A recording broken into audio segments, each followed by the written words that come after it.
네, 안녕하세요. 너울곰입니다. 오늘 목요일 영상 촬영하고 있습니다. 네, 오늘도 빗썸에서 매일매일 3만원씩 구매하는 컨텐츠부터 진행하도록 하겠습니다. 먼저 구매하기 전에 지금까지의 수익률을 한번 말씀을 드리면요. 지금 3만원씩 구매하기 시작한 뒤로 총 매수 금액은 147만원입니다.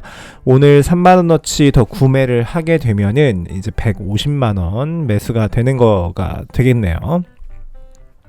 그래서 오늘 총 수익률은 50%, 그리고 총 평가 손익 74만원입니다.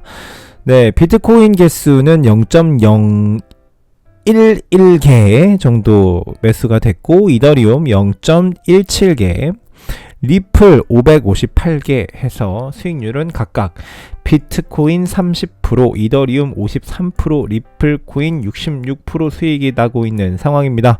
네, 그래서 오늘 수익률 말씀드렸고요. 바로 매수하는 시간을 가져보도록 하겠습니다. 자, 비트코인부터 만원씩 제가 매수를 하겠습니다.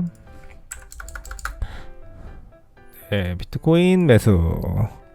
그 다음에 이더리움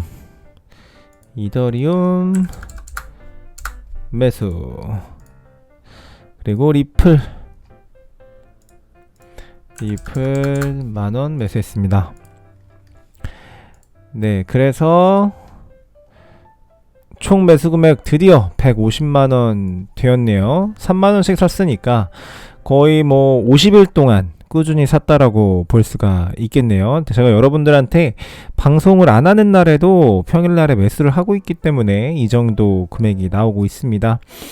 네, 여러분 앞으로 한 두세 달 동안 이 금액이 어떻게 되는지 한번 지켜보시죠.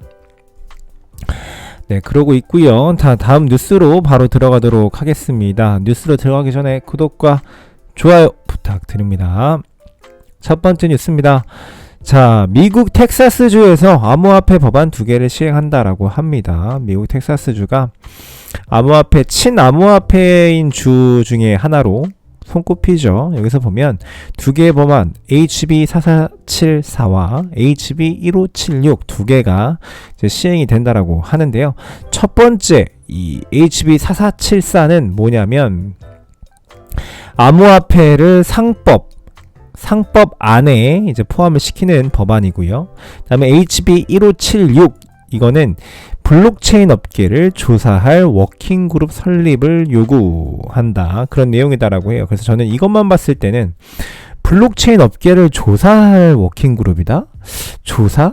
뭐 규제하는 그런 단체인가? 이렇게 생각을 했었어요. 그런데 내용을 감안해 좀 보면은 어떤 내용이냐면, 4474는 상법 안에 암호화폐 자산을 포함함으로써 상업 거래에서 유효성을 인정하는 내용이다. 그러니까 우리가 흔히 하는 거래에 암호화폐로 거래를 할 수 있다. 그거를 법적 유효성을 인정하는 법안이 담겨 있는 겁니다. 굉장한 호재가 되는 거예요. 그러니까 아예 그냥 합법화를 시켜주는 거죠. 이 상거래상에서.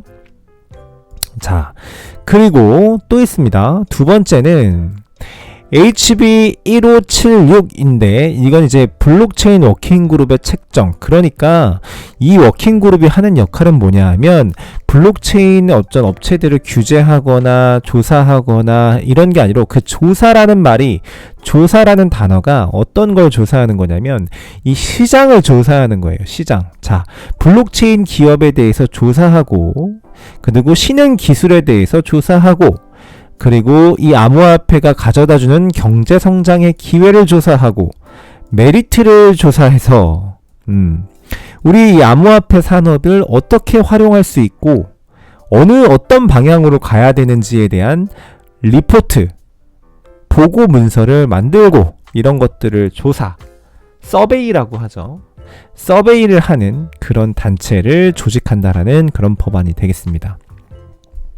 그래서 엄청 좋은 뉴스죠. 미국은 이 연방제이기 때문에 이 한 개의 주가 나라나 똑같아요. 나라보다 더 큽니다. 어떻게 보면.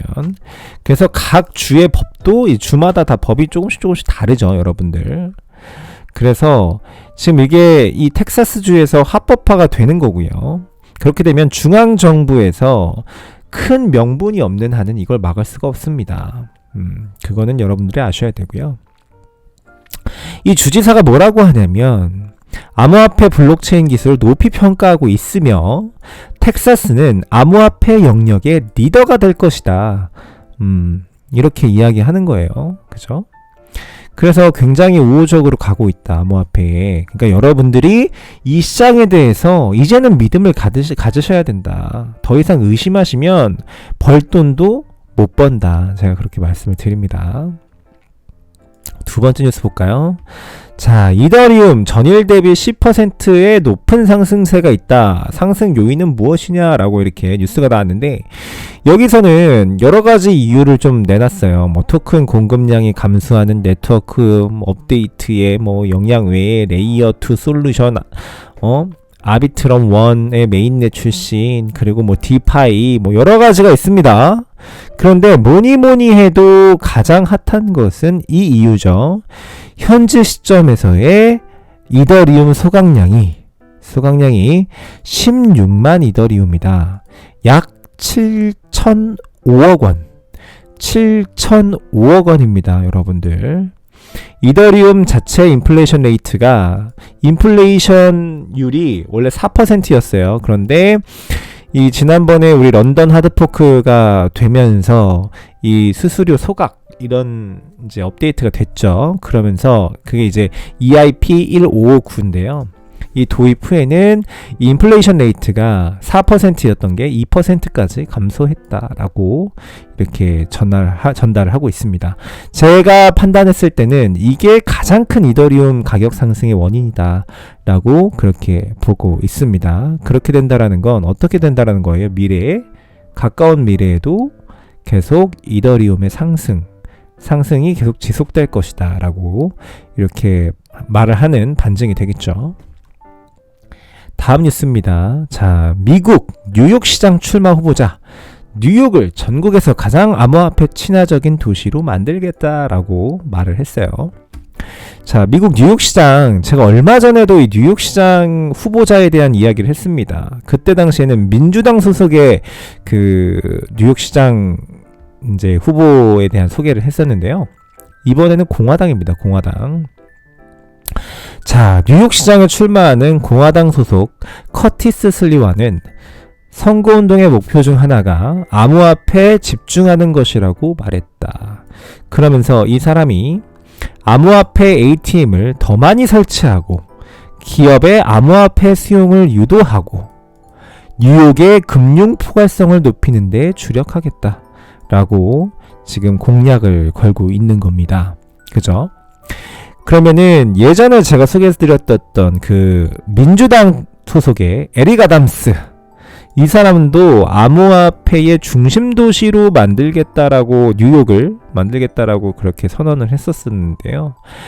누가 되든 간에 암호화폐의 중심인 뉴욕시, 그런 어떤 모습이 될 거라는 생각을 합니다. 누가 돼도 우리 암호화폐에게는 좋은 영향을 줄 것이다 라는 거예요. 그렇죠?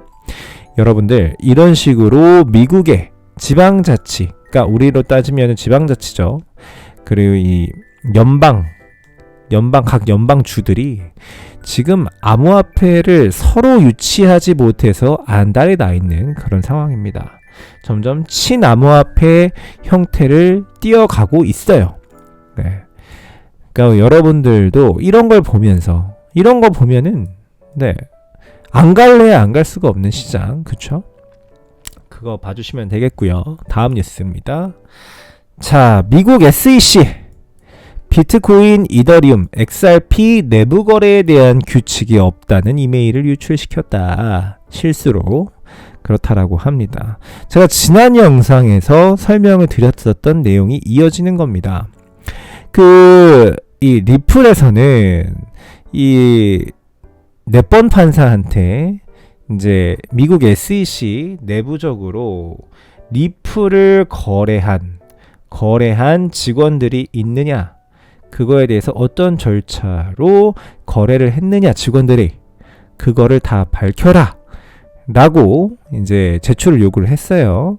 그래서 넷번 판사가 그 요청을 받아들여가지고 SEC한테 야 너네 그 자료 내놔 라고 했던 거죠.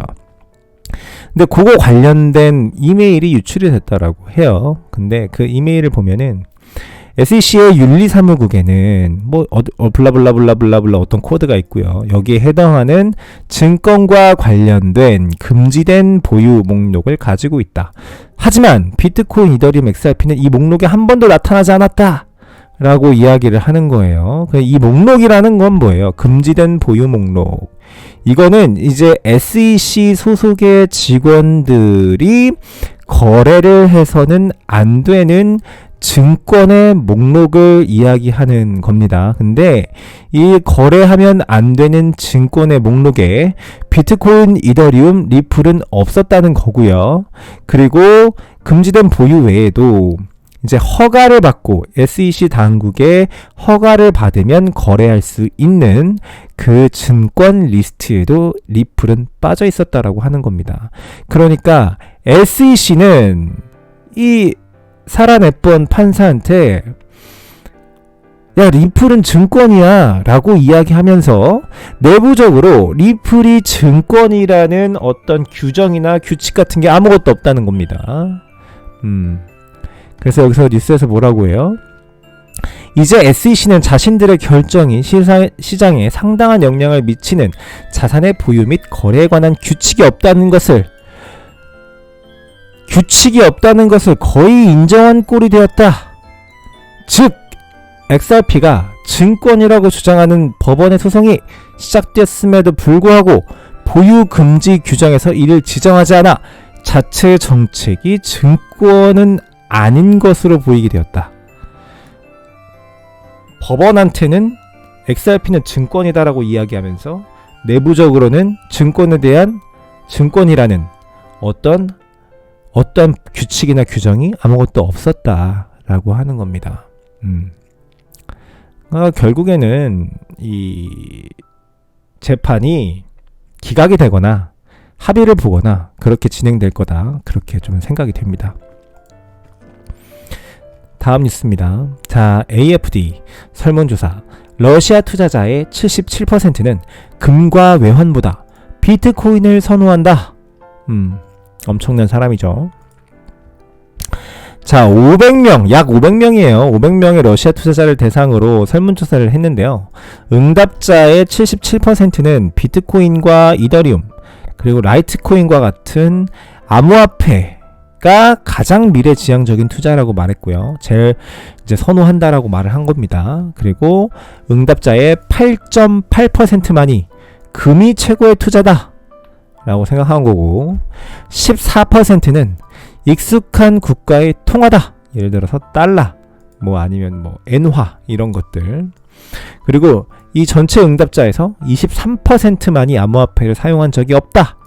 나머지 77%는 암호화폐를 사용한 적이 있다라고 이야기를 한 겁니다. 네, 점점 암호화폐가 사람들한테 널리 알려지고 투자자도 널리 많아지고 좀 그런 모습들이 좀 보여지고 있습니다. 다음 뉴스입니다. 자, 코인베이스의 비트코인 보유량이 2017년 12월 이후 최저 수준이다 라고 해요. 밑에 있는 이 차트를 볼게요. 차트를 보시면 이 파란색이 코인베이스에서 보유하고 있는 비트코인의 양입니다. 파란색이. 그리고 이 검정색 선, 이게 비트코인의 가격입니다. 비트코인의 가격이에요. 자, 보이시죠? 지금 선이 여기에 있어요. 여기에 있는데 이게 지금 2017년도 12월 달과 동일한 수준이라는 겁니다. 그러니까 코인베이스가 가지고 있는 비트코인의 수가 2017년 12월 이후에 최저점으로 와 있대요. 2017년도 12월 달이면 언제입니까? 비트코인 가격이 최고점을 찍었을 때입니다. 2017년도 4년 전에 최고점 찍었을 때예요. 그런데 지금 그 수준까지 도달해 있다는 거예요. 거래소가 가지고 있는 비트코인의 양이 줄어든다는 것은 어쨌든 거래를 하려고 내놓는 비트코인의 양은 줄어들고, 비트코인을 사다가 개인 지갑으로 전송해서 장기 보관하려고 하는 사람의 수가 늘어나고 있다라는 거거든요. 그럼 장기 보관하는 사람이 많으면 어떻게 돼요? 가격은 덤핑될 이유가 없죠. 오히려 상승할 가능성이 높아지는 겁니다. 그래서 지금 그 코인베이스가 가지고 있는 비트코인의 양이 지난 2017년도 12월 최고점을 찍었을 때의 가격과 똑같다라는 거, 그 가격이 있을 때랑 그 양이 똑같다라는 거예요. 아마 더 내려갈 겁니다. 왜냐하면 2017년보다 현재가 비트코인에 대한 투자 심리가 훨씬 더 좋은 데다가 투자하는 기관들도 많아졌고요. 투자자들도 굉장히 많아졌기 때문에 이 보유량, 이 코인베이스가 보유하고 있는 비트코인의 수가 점차적으로 없어질 거고, 우리가 호가창에서 보고 있는, 호가창에 막 이렇게 비트코인 얼마에 뭐 몇 개 내놔져 있고 막 이런 거 보이시죠? 그 호가창에 나와 있는 매도 물량, 비트코인 매도 물량도 점차 없어질 거라고 저는 봅니다. 그러니까 살 수 있을 때 사야 된다, 그 말씀을 드리는 겁니다. 그래서 다음 뉴스입니다. 마지막 뉴스가 되겠습니다. 자, 비트코인 랠리가 10월까지 정점을 찍을 것이라고 저명한 기술 분석가가 제안을 했다라고 해요. 10월까지 정점을 찍을 것이다. 10월까지. 자, 보면 놀스타 앤 배드차트의 공동 창업자 케빈 워즈워드는 비트코인의 랠리가 올해 9월, 10월 말 정점을 찍을 것이라고 주장했다. 그래서 비트코인이 10만 달러를 돌파할 수 있을 거다. 10만 달러면 우리나라 돈으로 1억 1천만원, 1억 2천만원 정도 됩니다. 찍을 수 있을 거다. 그게 언제다? 9월에서 10월이다. 그래서 9월 셋째 주부터 10월 중순이나 10월 말까지의 시점이 조금씩 다르기 때문에 9월 말부터 10월 말까지 4주 동안 암호화폐 상승 시장이 최고조에 달할 것으로 기대한다. 9월 말부터 10월 말까지입니다. 자, 그렇게 좀 보여지고 있는 거예요, 여러분들. 그렇게 지금 분석을 하고 있다라는 거고요. 자, 그러고 나서 상승을 했으면 이제 하락이 올 거잖아요. 여기 차트를 한번 보세요. 지금 1, 2, 3, 4, 아직 4번은 나오지 않은 차트예요. 보시면 지금 여기까지는 올라갈 거라는 겁니다. 여기 플러스 되어 있는 이 지점까지는 올라갈 건데, 이 지점이 지금 얼마 지점이냐 라고 봤을 때 오른쪽 쭉 따라가 보시면 22만 달러입니다. 22만 달러. 그럼 우리나라 돈은 얼마예요? 2억 4천만 원 정도 됩니다. 2억 4천만 원. 2억 4천만 원 정도까지 상승할 거라는 그런 패턴을 보여주고 있는 차트가 되는 거고요. 그래서 워즈워스의 자산이 최고점은 주기가 끝날 때 거의 2주간의 경고를 제공하는 도미넌스 차트에 의해 나타난다고 주장한다 라고 이야기해요. 제가 항상 이 도미넌스가 매우 중요하다라고 말씀을 드리잖아요. 도미넌스. 이 사람은 이제 최고점이 되는 시점을 그럼 어떻게 알 수 있느냐, 이 지점에 대해서 도미넌스 차트를 보면은 알 수가 있다라고 이야기를 하는 겁니다. 도미넌스가 거의 이제 하락기에 다가오면은 비트코인 도미넌스와 이더리움 도미넌스는 굉장히 많이 빠지면서 자발트 코인의 도미넌스가 점점 커지는 그런 양상을 띠거든요. 그렇게 되면은 이제 암호화폐가 하락기를 맞겠구나, 이거를 예측을 할 수 있어야 된다라는 겁니다. 그렇게 말씀을 드립니다. 자, 다음 보시면은 이제 장세 잠깐 말씀드릴게요. 오늘 공포 탐욕 지수는 74포인트로 탐욕 상태입니다. 탐욕. 지난주에는 익스트림 그리드, 극단적 탐욕 상태였는데 오늘은 조금 내려간 그런 상황이고요. 자, 비트코인 가격은 오늘 횡보하고 있습니다. 약상승하고 있는데요. 5,800만원 선에서 거래가 되고 있습니다. 눈에 띄는 것이라면 메이저 코인들이 거의 다 대부분 약상승을 하고 있습니다. 거의 5%, 6%, 7% 이렇게 상승하고 있는데, 이 암호화폐 시장에서는 이런 5%, 6%, 7%의 상승은 진짜 아무것도 아닌 상승이죠. 거의 횡보한다라고 이야기할 수 있는 상승입니다. 암호화폐의 진짜 상승은 30% 이상, 40%, 60% 이렇게 상승할 때가 진짜 상승이기 때문에 지금 약간 약상승하고 있다, 이렇게 말씀을 드릴 수가 있겠습니다. 오늘 비트코인 도미넌스는 43%로 굉장히 지금 낮은 포지션으로 와 있어요. 그래서 제가 계속해서 느끼는 것이 무엇이냐면 지금 비트코인 도미넌스 44%와 이더리움 도미넌스 여기 위에 보시면 네, 코인 360과 지금 코인 마켓캡의 약간의 그 도미넌스 차이가 있는데요. 비트코인이 44%고 이더리움이 20%로 표시가 되고 있어요. 근데 이걸 합치면 65% 정도 됩니다. 65%. 그래서 지금 이더리움의 영향력이 너무 좀 방대해지다 보니까 지금 비트코인의 도미넌스가 올라갈 것을 이더리움이 좀 많이 차지하고 있는 그런 모습이에요. 그래서 이 두 개를 어느 정도는 믹스해서 이제 앞으로는 이제까지는 비트코인 도미넌스만 확인을 했다고 하면 이제부터 분석할 때는 비트코인과 이더리움의 도미넌스를 함께 봐야 되지 않을까 좀 그런 생각을 좀 하고 있습니다. 그래서 오늘 김치 프리미엄은 없습니다. 네, 김치 프리미엄이 없어요. 0이고요. 그 다음에 비트코인 선물은 롱 포지션 64%, 숏 포지션 35%로 아직도 롱 포지션 상승을 예측하고 있는 사람들이 많다라는 거 다시 한번 말씀을 드립니다. 네, 그래서 오늘 영상도 시청해 주셔서 대단히 감사드리고요. 네, 찾아주신 여러분들 덕분에 제가 이렇게 즐겁게 방송을 하고 있다라는 거 다시 한번 감사드리고요. 구독과 좋아요 부탁드립니다. 네, 그러면 다음 방송에서 찾아뵙도록 하겠습니다. 감사합니다.